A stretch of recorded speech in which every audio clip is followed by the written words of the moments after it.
सूरत तो बड़ी दूर की बात है, एक आयत तो बड़ी दूर की बात है, तुम एक लफ्ज आगे से पीछे और पीछे से आगे भी नहीं कर सकते हो। मैंने कहा जरा यहां पर थोड़ा सा रोक के सोच तो सही ना, तू कितने नसीबों वाला है, तुझे सलाम इब्राहिम अलैहिस्सलाम कह रहे हैं। मैंने कहा अगर सातवें आसमान से सलाम उम्मत की तरफ भेजा जा सकता है तो फिर हम पे फतवे न लगाया कर जब हम यहां से सलाम मदीने को भेजा करते हैं। सुभान अल्लाह, वाह वाह वाह। अस्सलामु अलैकुम व रहमतुल्लाहि व बरकातुहू। अल्हम्दुलिल्लाह या रब्बल आलमीन वस्सलातु वस्सलामु अला खातमिल अंबिया वल मुरसलीन अम्मा बाद फ़अऊज़ु बिल्लाहि मिनश शैतानिर रजीम बिस्मिल्लाहिर रहमानिर रहीम। क़ाल अल्लाहु तबारक व तआला फ़िल क़ुरआनिल मजीद वल बुरहानिर रशीद सुब्हानल्लज़ी अस्रा बिअब्दिही लैलन मिनल मस्जिदिल हराम इलल मस्जिदिल अक़सा अल्लज़ी बारकना हौलहु लिनुरियहु मिन आयातिना इन्नहु हुवस समीउल बसीर। सदक़ल्लाहुल अज़ीम। इन्नल्लाह व मलाइकतहु युसल्लूना अलन नबी या अय्युहल्लज़ीना आमनू सल्लू अलैहि व सल्लिमू तस्लीमा। तमामी अहबाब इंतहाई मोहब्बत और अक़ीदत के साथ मिल के दुरूद पाक बहुज़ूर सरवर कौनैन पेश फरमाइए। अस्सलातु वस्सलामु अलैका या सय्यदी या रसूल अल्लाह व अला आलिका व अस्हाबिका या सय्यदी या हबीब अल्लाह। इंतहाई इज़्ज़त व तकरीम के लायक ज़ीनत बज़्म सादातो उलमा मोहतरम मुकर्रम मेहमानाने ज़ीवकार, अल्लाह रब्बुल इज़्ज़त की फ़ज़्ल व तौफ़ीक़ से हम सब आज की इस खूबसूरत सालाना बज़्म पाक में शरीक हैं जिसकी निस्बत मिअराजुन नबी सल्लल्लाहु अलैहि वसल्लम के साथ मुअन्वन है। मेरी दुआ है खल्लाक़ आलम हमारे बरादरे मोहतशम आशिक़ मुस्तफ़ा, हमारे भाई और आपके इस इलाके की हर दिल अज़ीज़ शख्सियत भाई मोहम्मद तैयब साहिब क़ादरी दामा इक़बालहू और आपकी पूरी टीम, मैं सब के लिए दुआगो हूँ। अल्लाह करीम इन सब को कदम कदम पर खैर व बरकत अता फ़रमाए और इनकी तरफ से पेश किया जाने वाला ये हदिया अल्लाह रब्बुल इज़्ज़त कबूल फरमा के अपने महबूब करीम सल्लल्लाहु अलैहि वसल्लम के मज़ीद दराजात को बुलंदियाँ अता फ़रमाए। दोस्तान गिरामी, मुझे हुक्मन कहा गया था मेरे प्यारे भाई मोहम्मद काज़िम साहिब की तरफ से कि हाजी साहब का हुक्म है कि आप ज़रूर यहाँ पर आएंगे और अपना सबक सुना कर जाएंगे। अल्लाह की तौफ़ीक़ से ये टाइम तय पाया था, मैं हाज़िर खिदमत हूँ। आज फ़्लाइट के शेड्यूल मुतासिर होने की वजह से तकरीबन 3 घंटे ताख़ीर से मैं यहाँ पहुँचा हूँ। वैसे जो वक्त था तकरीबन उसके आसपास ही हम पहुँच गए, लेकिन जो आना थोड़ी देर पहले बात हो जाती वो ना हो सकी। हर काम जो अल्लाह की तरफ से हो उसमें हिकमत ही हिकमत होती है। बहरहाल अल्लाह का शुक्र है कि खैर व आफ़ियत के साथ हम मंजिल मकसूद तक पहुँचे और आपका ये रूह परवर इंतज़ाम देख कर मुझे क़ल्बी फ़रहत मुयस्सर आई। वैसे हमारे भाई मोहम्मद शाहरुख कादरी साहब इंटरनेशनल शनाख़ान है, ये जानते हैं फैसलाबाद से पहले मुझे लाहौर आना पड़ता है, लाहौर से यहाँ, और फिर जो 3 घंटे का बीच में गैप वो एक अजीब कैफियत। लेकिन आपका ये मंज़र देखकर मेरी आधी थकन दूर हो गई है। बाकी जो आदि है वो शायद आपका ज़ौक़ जब होगा तो उससे जाती रहेगी, तो इंशाअल्लाह खैर ही खैर और बरकत ही बरकत हो जाएगी। आप तवज्जो रखेंगे तो इंशाअल्लाह हम बहुत कुछ यहाँ से सीख कर समझ कर फिर जाएंगे। अगर हो सके तो इको बिल्कुल बंद कर दीजिए और आवाज़ थोड़ी सी और खोल दीजिए। अल्लाह करीम आपको बरकत अता फरमाए। आइए एक हदीस शरीफ से मैं बात का आगाज़ करता हूँ। हुज़ूर नबी रहमत शफ़ी उम्मत सल्लल्लाहु अलैहि वसल्लम आपने इरशाद फरमाया, इन्नल बखीला मन ज़ुकिरतु इंदहु वलम युसल्लि अलैया। फरमाया कंजूस है वो बंदा जिसके सामने मेरा जिक्र किया जाए पर वो मेरा जिक्र सुनकर मेरी ज़ात पर दुरूद पाक ना पढ़े। इस वास्ते जब जब मेरे करीम ख़ातमुन नबिय्यीन का जिक्र अक़दस आए तो दुरूद पाक ज़रूर पढ़ा कीजिए। अल्लाह करीम हम सब को अमल की तौफ़ीक़ अता फ़रमाए। दोस्तान गिरामी, आ चुके इश्तिहारात और फ्लेक्सेस के ज़रिए जो उन्वान है वो आप सब के जहनों में है और मैं भी चाहूँगा कि उसी हवाले से ही गुजारिशात व मारूज़ात आपकी खिदमत में अर्ज़ की जाएँ। अल्लाह रब्बुल इज़्ज़त ने अपने महबूब करीम सल्लल्लाहु अलैहि वसल्लम को जो शान अता फ़रमाई उन शानों में से और जो मोजज़े अता फरमाए उन मोजज़ों में से एक मोजज़े का नाम मोजज़ाए मेराज भी है। और ये याद रखिए आप हजरात कि ये एक ऐसा मोजज़ा है कि अगर इसको हम जामिउल मोजज़ात कहें तो ये बात बिल्कुल हक और सच है।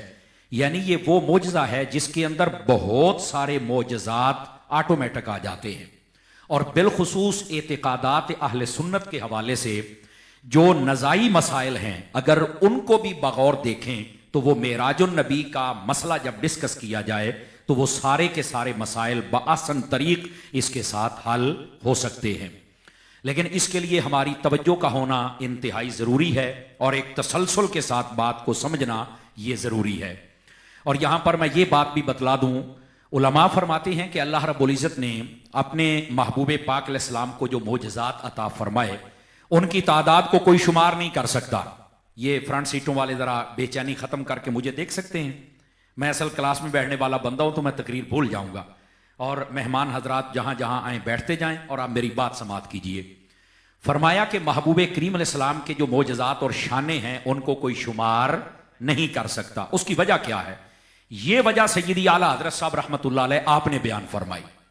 आप फरमाते हैं तेरे तो वस्फ़ ऐबे तनाही से हैं बरी, हैरान हूं मेरे शाह क्या क्या कहूं तुझे। अब इसकी अगर तशरीह देखे तो मैं इश्क की जुबान में करता हूं। आला हज़रत अलैहिर्रहमा आप फरमाते हैं कि मोहब्बत और इश्क की दुनिया में अगर किसी के कमालात बहुत ज्यादा हों और वो शुमार में आ जाएं, काउंटिंग में आ जाएं, गिनती में आ जाएं, तो यह भी एक ऐब होता है कि हैं तो कमाल बहुत ज्यादा लेकिन बहरहाल गिनती में तो आ गए ना। फरमाया या रसूल अल्लाह, अल्लाह ने आपको यह ऐब भी नहीं लगने दिया कि आपकी कोई शाने शुमार कर सके। आवाज कमजोरों वाली है, जवानों वाली सुनाइए मुझे जरा। तो महबूबे पाक सल्लल्लाहु अलैहि वसल्लम आपके मोजज़ात और शाने और कमालात इनको कोई शुमार कर सकता नहीं। आला हज़रत साहब अलैहिर्रहमा आप फरमाते हैं कि अल्लाह ने आपको इतने कमालात दिए हैं, हमें तो यह समझ नहीं आती कौन सा पहले बयान करे और कौन सा बाद में बयान करे। तेरे तो वस्फ़ ऐबे तनाही से हैं बरी, या रसूलल्लाह आपके इतने औसाफ हैं कि वो जो शुमार वाली चीज है उससे भी बाहर है। हम हैरान हूं मेरे शाह कि मैं हुजूर हैरान हूं कि क्या क्या कहूं तुझे कि कौन सा वस्फ पहले बयान करें और कौन सा बाद में बयान करें। यह पहली बात कि आपके जो मोजज़ात कमालात और शाने हैं उनको कोई शुमार कर सकता नहीं, पहली बात। दूसरी बात यह है उलमा ने नबी पाक सल्लल्लाहु अलैहि वसल्लम आपके मोजज़ात पर कलम उठाया और इस पर आप सिर्फ 2-3 मिनट मुझे देंगे तो यह बात आपको बहुत ज्यादा फायदा देगी। आप अगर देखें दलाइलुन नबुव्वा नामी एक किताब है, इमाम बैहकी ने भी लिखी है और इमाम अबू नुऐम ने भी लिखी है, और ये दोनों किताबें हुजूर सल्लल्लाहु अलैहि वसल्लम आपके मोजज़ात और कमालात पर हैं। आप अल खसाइस से कुबरा उठा के देखें, इमाम जलालुद्दीन सयूती रहमतुल्लाह तआला अलैह आपकी, आपने ये किताब हुजूर के मोजज़ात पे लिखी है और इसमें नबी पाक के 260 मोजज़ात दर्ज फरमाए। कितने मोजज़ात? 260 मोजज़ात। और फिर अगली बात हुज्जतुल्लाह अलल आलमीन अल्लामा यूसुफ नबहानी रहमतुल्लाह अलैह आपकी उठा के देखें तो वो भी मोजज़ात मुस्तफ़ा पर, यानी बाकायदा तौर पर यह एक मुस्तकिल बाब रहा है उलमा और सूफिया के नजदीक कि आका करीम अलैहिस्सलाम के मोजज़ात और शान उनको अलग बयान किया जाए। और इनका फायदा क्या होता है? जब भी बंदा सुनता है उसके दिल में मुस्तफ़ा जाने रहमत की मोहब्बत पैदा हो जाती है। इसका असल मकसद यह होता है। अच्छा, यहां मुझे मुफ्ती अहमद यार खान नईमी की बात बताते हुए बड़ा लुत्फ आ रहा है, क्योंकि वो मेरे जहन में तो इसलिए आ रहा है और आपके जहनों तक पहुंचेगी तो आपको भी लुत्फ आएगा। मुफ्ती अहमद यार खान नईमी कहते हैं कि मैंने अपनी जिंदगी में जितनी किताबों का मुताला किया है, मेरी नजर से नबी पाक अलैहिस्सलाम के 6500 मोजज़ात गुजरे हैं। फिर आवाज कमजोरों वाली है, मेरा साथ देना है आपने। मैं बड़ा थका हुआ और बड़ा लंबा सफर करके आया हूं। और मैं ये भी बता दूं कि ये जो वाकया मेराज है ना, ये तो शुरू ही लफ्ज़ सुबहान से होता है, तो इसमें आज सुबहान की कमी नहीं होनी चाहिए। बहरहाल ये मैं आपको पहले बता दूं। बस औकात होता है खामोश होकर भी तकरीर होती है, मैंने कहा वो भी होती है, पर हम मर्द हैं, हम मैडमों वाली तकरीर नहीं करते, जरा जाग के बोले सुबहान अल्लाह प्यार के साथ। हाँ, तो मुझे जरा लाइन पे भी चढ़ने दे और आप मेरे साथ मिजाज मिलाएं तो इंशाअल्लाह हुजूर की बात करते हैं ना जी, मेराजुन नबी। लेकिन अभी ये इब्तदाई बात आपकी खिदमत में अर्ज कर रहा हूं। फरमाया 6500 मोजज़ात नबी पाक सल्लल्लाहु अलैहि वसल्लम आपके जो मैंने पढ़े हैं, और आगे पता क्या फरमाया? फरमाया हजारों हैं जो हमें पता भी नहीं और अल्लाह ने मुस्तफा जाने रहमत को अता फरमाए हैं। यह दूसरी बात। अब तीसरी बात यहां समझने वाली यह है, उलमा फरमाती हैं कि महबूब पाक सल्लल्लाहु अलैहि वसल्लम को अल्लाह ने जो मोजज़ात अता फरमाए, उनमें से कई मोजज़ात ऐसे हैं जो कि पहले नबियों को जो अता किए गए हैं उसी कबील से, लेकिन वो उससे ज्यादा शान और शौकत और उससे ज्यादा ताकतवर करके अल्लाह ने अता फरमाया अपने हबीब को। अब आप कहेंगे वो कैसे? मैं एक ही मिसाल देता हूं, बल्कि जल्दी में दो दे देता हूं। हजरत ईसा अला नबीना अलैहिस्सलाम, आपने मुर्दे को जिंदा किया। अच्छा, मुर्दा कौन सा था? जो किसी जमाने में जिंदा था, यानी उसका ये जाहिरी स्ट्रक्चर सारा मौजूद था, इसके अंदर से रूह निकल गई। आपने उसके अंदर अल्लाह की इजाजत से रूह को डाला, कहा कि तू खड़ा हो जा, वो जिंदा हो गया, खड़ा हो गया। बड़े कमाल की बात है। अब देखो, ये जो इंसान है इसके अंदर रूह थी, ये निकाली गई फिर डाली गई, और ये माशाल्लाह बड़े कमाल की बात है। और हम बयान करते हैं और सीना तंग नहीं करते, क्यों?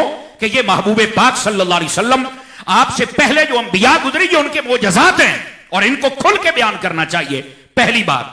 लेकिन यही मोजज़ा जब अल्लाह ने महबूब पाक अलैहिस्सलाम को अता किया, तो इसको बड़ा शान शौकत वाला और ज्यादा ताकतवर करके दिया। इसको अगर आपके पढ़े लिखे लफ्जों में बोलो तो कह रहे हैं ये अपडेट वर्जन, यानी ज्यादा ताकतवर करके दिया। कैसे?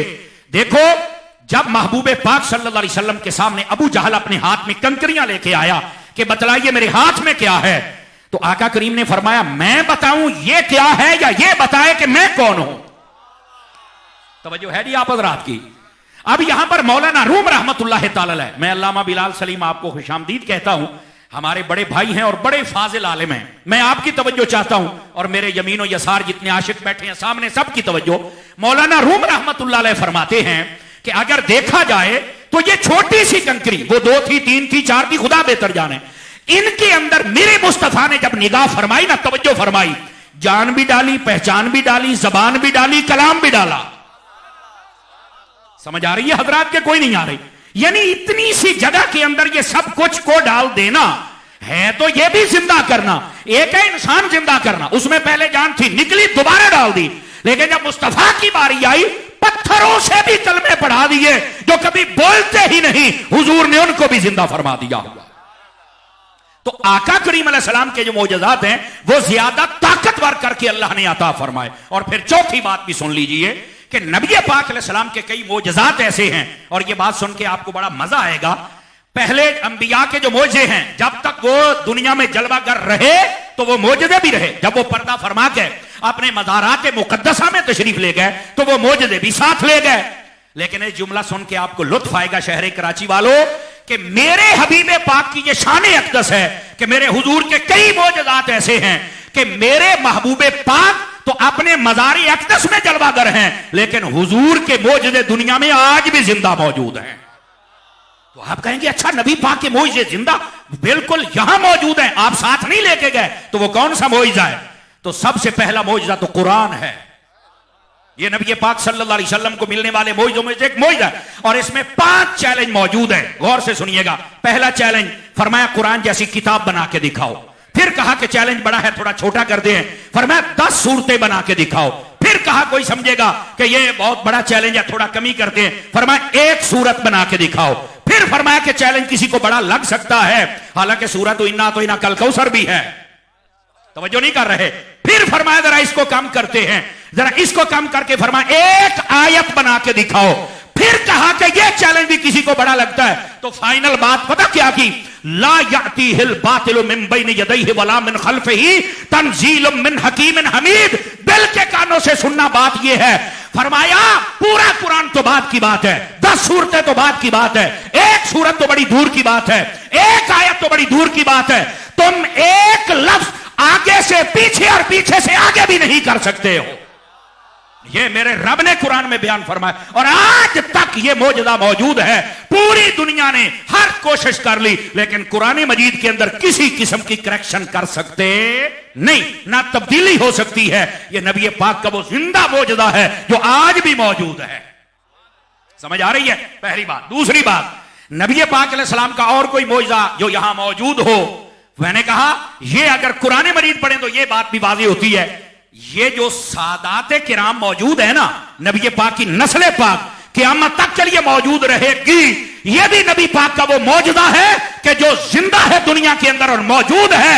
ये इसलिए कि जब आका करीम अलैहि सलाम के मुबारक शहजादे छोटी उम्र में पर्दा फरमाते ना, तो काफिरों ने एक बात कही कि ये अब तर हो गए मकतू और नस्ल, कि इनकी नस्ल आगे नहीं चलेगी तो जिक्र भी खत्म हो जाएगा। फरमाया महबूब इन्ना अतैना कल कौसर, हमने आपको खैर कसीर अता कर दिया है। मतलब ये है, फरमाया इस जहान के खजाने भी आपके हैं, जिक्र भी आपका रहेगा। और रह गई बात नस्ल पाक की, सारे जहां की नस्ल बेटे से चलती है। हबीब तुम्हारी बेटी से चलेगी और कयामत तक के लिए तुम्हारी नस्ल सलामत भी रहेगी। समझ आ रही है हजरात के कोई नहीं आ रही? सादात का आज तक मौजूद होना यह भी मेरे नबी का जिंदा मौजूदा है। मेरे नबी पाक अलैहिस्सलाम का मौजूदा आज तक जिंदा है। और यहां एक मैं और बात कहने लगा हूं, दाएं बाएं जरा देखिएगा और अपना भी इम्तिहान बसौकात अपने आप को भी देखना चाहिए कि मैं कौन हूं और कहां हूं। नबी पाक सल्लल्लाहु अलैहि वसल्लम का एक मौजूदा यह भी जिंदा है और मौजूद है, और वो क्या है? फरमाया लोग मुझे देखेंगे नहीं, हुजूर ने फरमाया था, पर मुझसे इश्क इतना करेंगे, कहेंगे माल भी ले ले बारी ताला, औलाद भी ले ले, मेरी जान भी ले ले, एक झलक मुझे मुस्तफा का दीदार नसीब फरमा दे। याद रखिए हदीस शरीफ में मौजूद है, नबी पाक सल्लल्लाहु अलैहि वसल्लम आपने जब फरमाया अय्युल खल्क़ अअजबु ईमाना, फरमाया कि बताइए कौन सी मखलूक है जिसका ईमान अजीब तर है कि बंदा कहे वाह वाह क्या बात, ताज्जुब करे। तो कहा वहुमुल मलाइका, वो फरिश्ते हैं। तो फरमाया वो तो मासूम है, अगर वो ईमान नहीं लाएंगे तो कौन लाएगा? तो फरमाया अगर वो नहीं तो फिर नबी पाक ने फरमाया बताइए वो कौन है? तो वो कहने लगे वहुमुन नबिय्यून, अगर वो फरिश्ते नहीं तो वो नबी हो सकते हैं जिनका ईमान बड़ा अजीब है कि बंदा ताज्जुब करे, कमाल वाली बात है कि उन्होंने ईमान कबूल किया। फरमाया अल्लाह ने उनका मुंतखब फरमा लिया पहले, अगर नबी ईमान नहीं लाएंगे तो कौन लाएगा?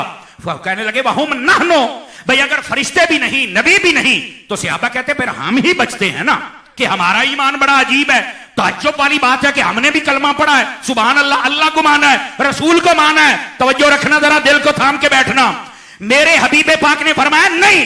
फिर सहाबा ने कहा मेरे आका आप बतलाइए कि वो कौन है जिनका ईमान अजीब तर है?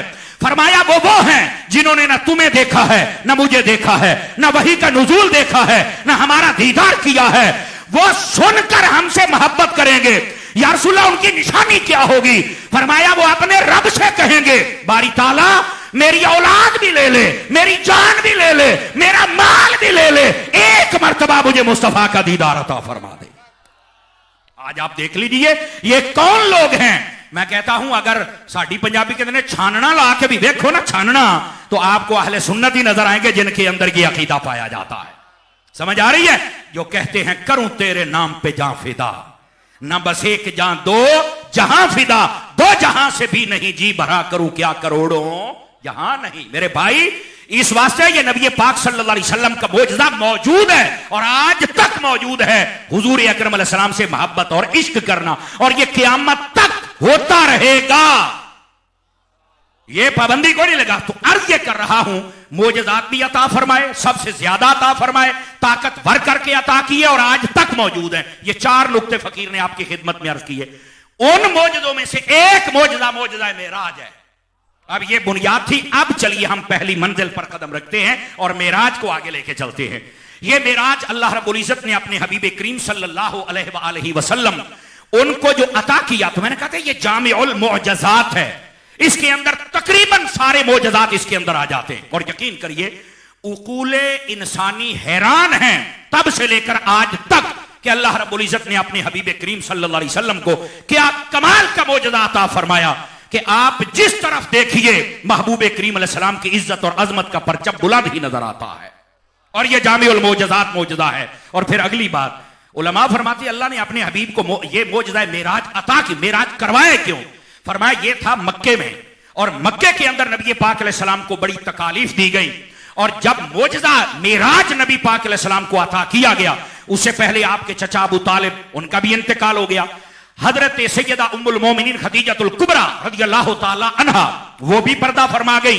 और फिर जो मुसलमान थे उनके साथ जो सलूक होता था, नबी पाक अलैहि सलाम के साथ जो होता था, वो आप सबके सामने।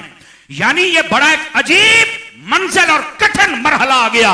अल्लाह रब्बुल इज्जत ने महबूब पाक को तसल्ली और तशफ़ी के लिए फरमाया हबीब अगर ये सता रहे हैं तो हम मेराज पे बुला के आपको ऐसा नवाजेंगे कि इनका सताना आपको भूल जाएगा, रब का अता करना क़यामत तक के लिए जमाना याद रखता रह जाएगा। समझ आ रही है मेरी अजीजों को मेरी बात की? इस वास्ते महबूब पाक अलैहिस्सलाम को यह मौजज़ा मेराज अता किया गया कि ये तो घटाते हैं, वो बढ़ाता है। नहीं, तवज्जो नहीं फरमाई। ये घटाते हैं और वो बढ़ाता है। इसलिए अल्लाह रब्बुल इज्जत ने अपने हबीब पाक अलैहिस्सलाम को ये मौजज़ा अता फरमाया मेराज वाला। और फिर अगली बात तवज्जो तलब है, मौजज़ा मेराज की हिकमतों में से एक हिकमत यह भी है कि महबूब पाक सल्लल्लाहु अलैहि वसल्लम के लिए अल्लाह ने सारा जहां बनाया।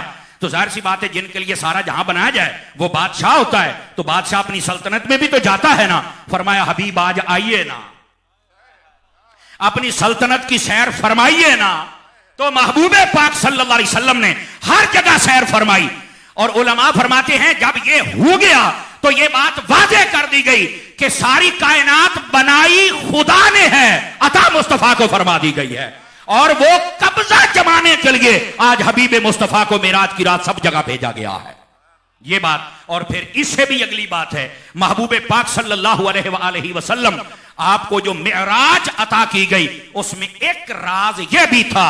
फरमाया पहले जितने नबी आए 1,24,000 उन सब ने अल्लाह का हुक्म सुना कि मैं वहदहू ला शरीक हूं, मुझे मानो जन्नत है दोज़ख है, सब कुछ सुना और आगे बतलाया और मनवाया और उन्होंने हक अदा किया। पर फरमाया कोई एक गवाह ऐसा भी तो हो जो रब को देख के कहे कि रब एक है। अल्लाह ने ये और कोई गवाह नहीं बनाया, अगर बनाया है तो मोहम्मद मुस्तफा को गवाह बनाया। तवज्जो है जी मेरे दोस्तों की? इसलिए महबूब पाक अलैहिस्सलाम को मेराज अता की गई। और मैं यहां पर एक बात आपके ज़ौक़ के लिए कहूं और आपको चेक करूं, क्योंकि बात तो अब शुरू हो रही है ना कि आप कहां बैठे। बाद लोग कहते हैं नबी पाक सल्लल्लाहु अलैहि वसल्लम आप मेराज की रात गए जरूर हैं पर आपने रब को नहीं देखा। तो मैंने कहा फिर मेराज किस बात की है? कहा देखो ना, जिब्राइल आ रहे हैं, कदम चूम के आपको जगा रहे हैं, बुराक पे बिठा रहे हैं, आप अक्सा में पहुंच रहे हैं, नबियों की इमामत हो रही है, आप आसमानों पर जा रहे हैं, सिदरा जन्नत दोज़ख सारे मुशाहिदात मुलाहिदा फरमा रहे हैं, आप रफ रफ पे बैठे लामकानों में पहुंचे। तो मैंने कहा क्या ये मेराज हुजूर की है?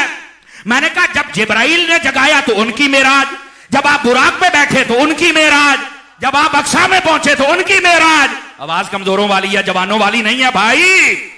जब आप आसमानों पे पहुंचे तो उनकी मेराज, अर्श पे पहुंचे तो उसकी मेराज, सिदरा पे पहुंचे तो उसकी मेराज, जन्नत में पहुंचे तो उसकी मेराज।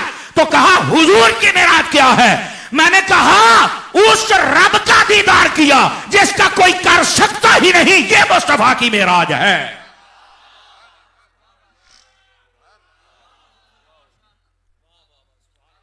आपने नारा लगाना है।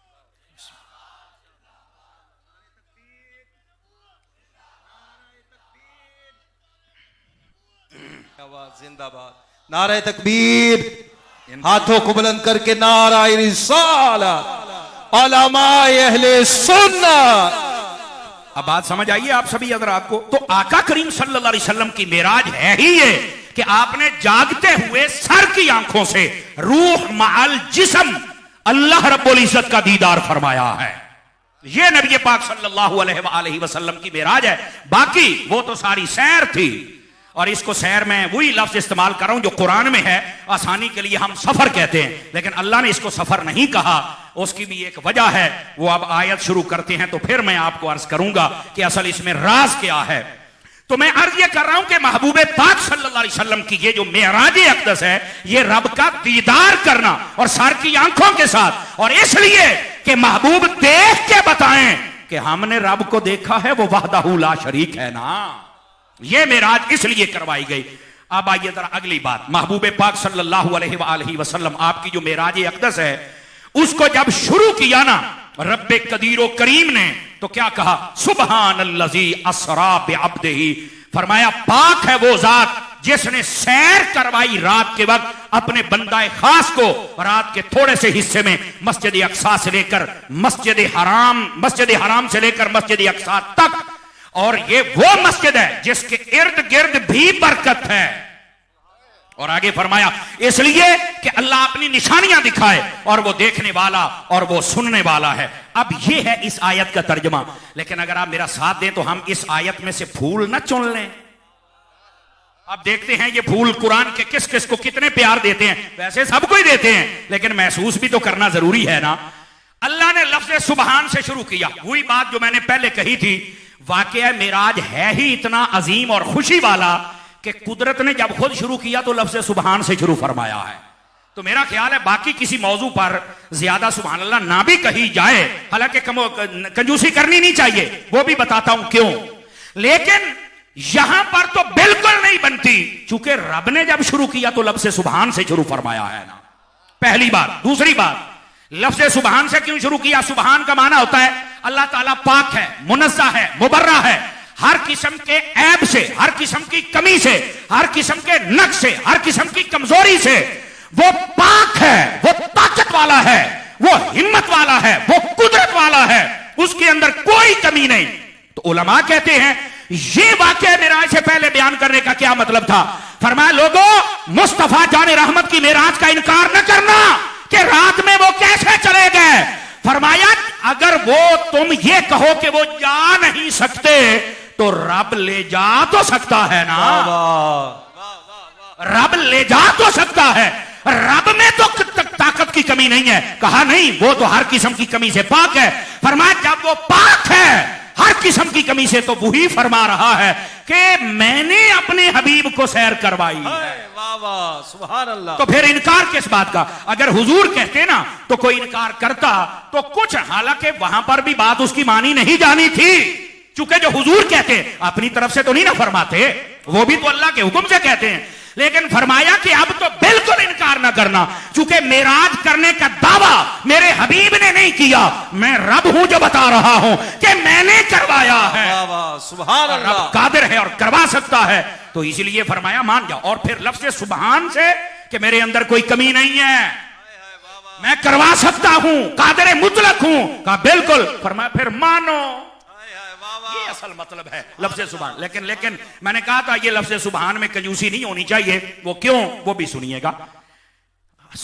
ये जो 7वां आसमान है ना, वहां पर मुलाकात हुई थी नबी पाक अलैहि सलाम की हजरत इब्राहीम अला नबीना अलैहिस्सलातु वस्सलाम के साथ। और हजरत इब्राहीम अलैहि सलाम ने 2-3 पैगाम दिए थे, और मैं चाहूंगा मैं आपको बताऊं और अपना अकीदा भी बोलूं और साथ में ये नुक्ता भी आपको अर्ज करूं। आपने फरमाया ए महबूब करीम सल्लल्लाहु अलैहि वसल्लम, आप जब वापस जाए ना तो अपनी उम्मत को मेरा सलाम कहिएगा। मुझे पता था कि इस पर थोड़ा सा तवज्जो दिलाना पड़ेगी आप सब हजरात की। हजरत इब्राहीम अलैहिस्सलाम वो सलाम भेज रहे हैं 7वें आसमान से, किसके हाथों? मुस्तफा जाने रहमत के। किन की तरफ? चलो अगर समझ आई है तो ठीक है, नहीं आई तो मैं अगला जुमला बोल लेता हूं। मैंने कहा जरा यहां पर थोड़ा सा रोक के सोच तो सही ना, तू कितने नसीबों वाला है, तुझे सलाम इब्राहीम अलैहिस्सलाम कह रहे हैं। और यहीं से हमारा अकीदा, मैंने कहा था ये जामिउल मोजज़ात है, इसके अंदर सारे मुजज़े आ गए। कहा वो कैसे? मैंने कहा अगर 7वें आसमान से सलाम उम्मत की तरफ भेजा जा सकता है तो फिर हम पे फतवे न लगाया कर, जब हम यहां से सलाम मदीने को भेजा करते हैं। सुभान अल्लाह। वाह वाह वाह। हमारे ऊपर फतवे न लगाया कर मेरी जान। अगर नबी हो गए, अब इसको मैं जरा अपने लहजे को बदल रहा हूं ताकि आपको मजीद समझ आए। नबी होकर अगर उम्मत को सलाम कह सकते हैं तो उम्मती होकर मुस्तफा को सलाम क्यों नहीं कह सकते हैं?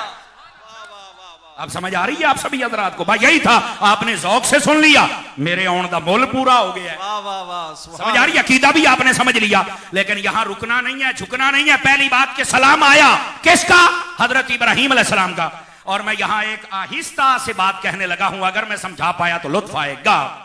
ये जो सलाम होता है ना, जितनी बुजुर्ग बरतर हस्ती हो उस सलाम का उतना ज्यादा असर होता है। आप कहेंगे मौलाना इसकी आपके पास दलील क्या है कि ये सलाम बुजुर्ग बरतर हस्ती का बड़ी अजमत रखता है? तो मैंने कहा जरा कुरान पढ़ना। हजरत इब्राहीम अलैहिस्सलाम को जब आग में डाला जाने लगा था तो उस वक्त अल्लाह ने क्या कहा था? अल्लाह रब्बुल इज्जत ने फरमाया कुलना या नारुकुनी बरदम व सलामा।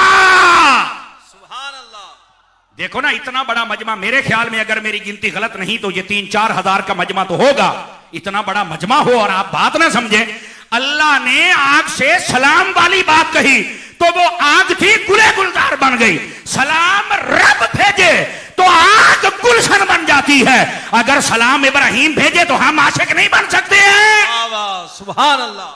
इस वास्ते सलाम अगर बुजुर्ग बरतर हस्ती का हो तो यकीन फरमाइए उसके अंदर एक अपना ही रंग होता है। आप समझ आ रही है मेरी बात की मेरे अजीज मेरे दोस्त। अब जरा अगली बात, हजरत इब्राहिम अला नबी अलैहिस्सलाम, आपने फरमाया ए महबूब पाक सल्लल्लाहु अलैहि वसल्लम, आप जब वापस जाएंगे ना अपनी उम्मत के पास तो आपने अपनी उम्मत से कहना है, मेरा पैगाम है उनको देना है कि जन्नत की जो मिट्टी है वो मुश्क अंबर की है। फरमाया यहां पर दरख्त लगाया करें। वाह वाह सुभान अल्लाह। मैं रुकता इसलिए हूं, कुछ आप मेरे साथ चले मैं क्या कह रहा हूं।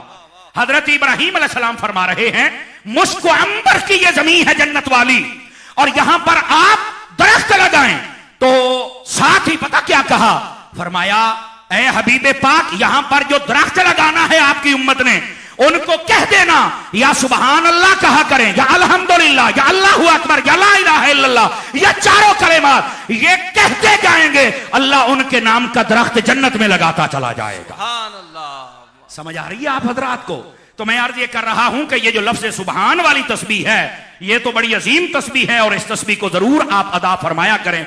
और यकीन फरमाएं इस पर ही अगर कलाम किया जाए तो वक्त सारा खत्म हो जाएगा, लेकिन मैंने सिर्फ आपकी तवज्जो दिलाना थी ताकि आप पूरी महफिल में, अभी तो बाद में जाहिर सी बात है हाजी साहब भी तशरीफ लाएंगे, दीगर सनाखान भी, जब वो रंग बांधेंगे, अब मैं नसर में सुना रहा हूं मेराज, वो नज़म में सुनाएंगे, तो फिर मजा तो अपना अपना होगा ना। तो फिर आपने जरा ज़ौक़ के साथ बैठना है। और सुनो अगली बात, सुबहान अल्लाह, पाक है वो जात जिसमें कोई कमी कमजोरी नहीं है, उसने अपने हबीब को मेराज करवाई है। जब वो करवा सकता है तो फिर हम इनकार कर सकते नहीं, पहली बात। दूसरी बात यह है असरा, फरमाया हमने सैर करवाई है, और असरा का माना होता है रात के वक्त सैर करना। आप पढ़े लिखे हज़रात तशरीफ फरमा है, हमेशा जब भी बंदा कहीं जाता है रात के वक्त सैर नहीं करता, दिन के वक्त करता है। रात के वक्त कहीं जाए तो पहले लाइटिंग का एहतमाम करता है ताकि वहां के नजारे देख सके, मुजाहिदा कर सके, हर चीज को अच्छी तरीके से देख सके। तवज्जो है ना जो मैं नुक्ता समझा रहा हूं। अच्छा, महबूबे पाक को अल्लाह ने करवाई है सैर, जुमले का लुत्फ लीजिएगा, करवाई है सैर, और करवाई भी रात को है, और है भी रात भी 27वीं की, जब ना सूरज होता है ना चांद होता है। 5 किलो का सर यकदा सिलाने से बात तो नहीं ना बनेगी, आपकी आवाज आनी चाहिए ना। मादरत के साथ मैं जरा अवामी खतीब हूं तो इसलिए मैं बात कर रहा हूं। मोबाइल से निकल कर मेरी बात सुनिए, मोबाइलों से कीमती बंदा तुम्हारे सामने बैठा है, जरा मेरी बात सुनो मेरी जान, दोबारा फिर सुनो। सैर बंदा करता है दिन में, महबूबे पाक की सैर रात में है, और रात भी अंधेरी है, और है भी सैर। तो अब इसका क्या मतलब है? कहा नहीं समझ आया। मैंने कहा सुन, ये सुन्नी बताएगा, अहमद रजा वाला बताएगा। मैंने कहा हमारी आंखें हैं जो सूरज और चांद की रोशनी की मोहताज हैं, कि वो होगा तो हमें कुछ नजर आएगा। मुस्तफा इनके मोहताज नहीं, बल्कि ये चांद भी मुस्तफा का मोहताज है, ये सूरज भी मुस्तफा का मोहताज है। माशाअल्लाह, नारे तकबीर, नारे रिसालत, नारे रिसालत, ताजदारे खत्मे नबुव्वत, ताजदारे खत्मे नबुव्वत। वाह वाह वाह, बात समझ आई है? कोई नहीं आई? अभी आपके चेहरों पर जो मुस्कुराहट आई है मुझे खुशी हुई है। वाह वाह वाह वाह।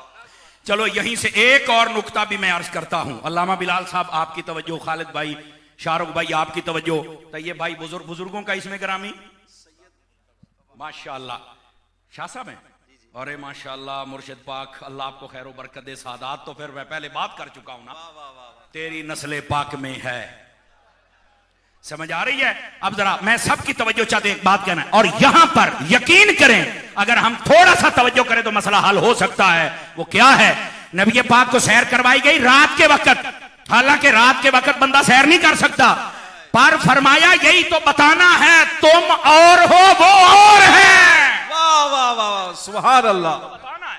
और तीसरा नुक्ता यहां पर यह है कि रात के वक्त सैर वही कर सकता है जिसका ताल्लुक नूर से हो।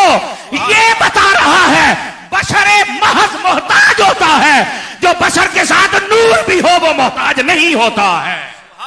इसलिए तो नबी पाक रात को सैर कर रहे हैं। और फिर तवज्जो तलब बात, मुझे उम्मीद है कि आप अपने दिल और सीने को मजीद खोलेंगे ताकि ये बात समझ आ जाए। फरमाया रात के वक्त सैर करवाई।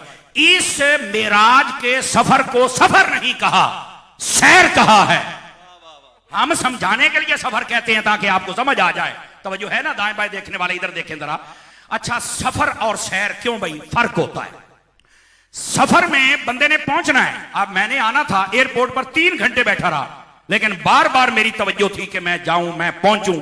अब यहां से आ रहे थे हमारे भाई अवान साहब मेरे साथ थे, तो वो भी पूरी तवज्जो के साथ भाई जल्दी पहुंचे, जल्दी। बार बार हमारे अहमदुल हक भाई का फोन आ रहा था, बाकी दोस्तों का, आपका इंतजार हो रहा है। ये हमारा था सफर।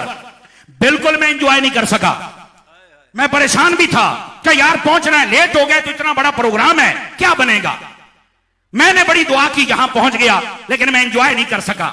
मजबूरी थी, आना था, आ गया हूं। लेकिन अगर होती सैर, समझ आ रही है ना जी, फिर मजबूरी नहीं थी, फ्लाइट कैंसिल भी हो जाती तो रात वहां रुकता, सुबह उठ के आ जाता। क्यों? सफर में मजबूरी है, सैर में मसरूरी है। मुस्तफा को मजबूर करके सफर नहीं करवाया गया, मसरूर करके सफर करवाया गया। सुभान अल्लाह, वाह वाह। अब समझ आइए, कोई नहीं आई। हबीब, हमने आपको सैर करवाई है, और सैर में मसरूरी होती है, सैर में कोई मजबूरी नहीं होती। इस वास्ते फरमाया हमने आपको सैर करवाई। अल्लाह अकबर। और फिर जिस मोहब्बत से आप सुन रहे हैं, अगला जुमला, असरा बेअब्दिही, फरमाया अपने बंदाए खास को। और इधर देखें, इतना बड़ा मजमा, आप तो मुझे जहां तक मेरी नजर जा रही वहां तक मुझे हुजूर के दीवाने नजर आ रहे हैं। मैं उन सब की भी तवज्जो चाहता हूं, और धीरे से बात सुनिएगा। यही बात है जो कहते हैं ना, बेअब्द कहा है, बंदा कहा है, तो हमारे जैसे हुए। मैंने कहा बेटा तू डॉक्टर इकबाल को पढ़ लेता, तो उसने भी कहा है अब्द और है, और जो अब्द हु होता है चीज़े दीगर अस्त। वो कहता है अब्द और चीज है, जो अकेला अब्द है, बंदा वो और है, और जो अब्द हु उसका बंदा। ये लुत्फ लो ना, उसका बंदा ये और है। इसका क्या मतलब है? फरमाया हम सब बंदे हैं, हम कहते हैं हम रब के बंदे हैं, लेकिन रब ने मेंशन फरमा के हमें नहीं कहा कि तू मेरा बंदा है, तू मेरा बंदा है। लेकिन जब बारी मुस्तफा जाने रहमत की आई, तो फरमाया ये मुस्तफा मेरे बंदे हैं। सुभान अल्लाह। फरमाया जिसकी बंदगी रब पसंद फरमाए और अपनी तरफ निस्बत करे। और याद रखना, ये कोई निस्बत आम नहीं है, इसके बहुत सारे फायदे हैं। इसका ताल्लुक आइजी के साथ भी है। जब नबी पाक हरीम नाज में पहुंचे, लामकानों में पहुंचे, रब की बारगाह में पहुंचे, तो मेरे रब ने फरमाया, तवज्जो, बेमा उशर्रिफु का या मोहम्मद सल्लल्लाहु अलैहि वसल्लम, फरमाया महबूब आप मेरी बारगाह में आए हैं, तो आज क्या पुकारूं तुम्हें कि तुमसे कलाम शुरू किया जाए। मतलब होता है ना, मेरे हबीब, मेरे महबूब, मेरे दोस्त, मेरे नबी, मेरे रसूल, यानी आज क्या कहूं। तो मेरे नबी सल्लल्लाहु अलैहि वसल्लम ने पता क्या फरमाया? शर्रिफनी इलैका बिनिस्बती बिल उबूदियत। या अल्लाह, आज अगर तू एक मर्तबा मुझे अपना बंदा कह दे तो मुझे बड़ी खुशी होगी। सुभान अल्लाह। ये महबूबे पाक ने लक़ब मांग कर लिया है। पहली बात, इसका ताल्लुक आजिजी से है। और अगर मैं समझा पाया तो दूसरा नुक्ता भी समझना। एक आजिजी से है, दूसरा उम्मत को बचाया। कैसे? फरमाया ईसा अलैहिस्सलाम के कमालात को देखकर लोगों ने खुदा का बेटा कह दिया, मेरे कमाल उनसे ज्यादा है, खुदा का बेटा न कहना, मैं हूं अल्लाह का बंदा। सुभान अल्लाह। ये अपनी उम्मत को भी बचाया है। ये उम्मत पर मेहरबानी फरमाई है कि आपने इस खास वस्फ का वहां पर जिक्र फरमाया। और फिर तीसरी बात, इसमें एक बड़े राज की बात है ना, जो बेअब्द ही फरमाया ना। अब्द पता किसको कहते हैं? इसके अंदर एक बड़ा मसला हल हो जाएगा। सोशल मीडिया पर बैठने वाले जितने यतीमुल इल्म यजीदुल फिक्र, वो जो तरह तरह की बातें मिराज के खिलाफ करते हैं, उनका भी कला कमा हो जाएगा। वो कहते हैं ये मिराज ख्वाब में हुई। मैंने कहा बेटा तू भी ख्वाब में है, उठ जरा, उठ जरा, हमारी बात सुन। तुम्हें बताएं कि ये उलमा ने मुत्तफिका उसूल लिखा है कि जब लफ्ज़ अब्द बोला जाए, लफ्ज़ अब्द, उसमें दो चीजें इज्तिमा हो तो फिर लफ्ज़ अब्द का उस पर इतलाक होता है। बंदे का जिस्म भी हो, रूह भी हो, जिंदा हो। आप इस बात को थोड़ा गहराई में लेके जाए ना, यानी जिस्म भी हो, रूह भी हो, पूरा कामिल बंदा जिंदा जागता हुआ हो, तो फिर वो अब्द कहलाता है। जब अल्लाह ने फरमाया ना हमने अपने बंदा खास को सैर कर, यहां पे रसूल ही नहीं कहा, यहां पे नबी ही नहीं कहा, बेरूह ही नहीं कहा कि कोई कहे हुजूर की रूह को मेरा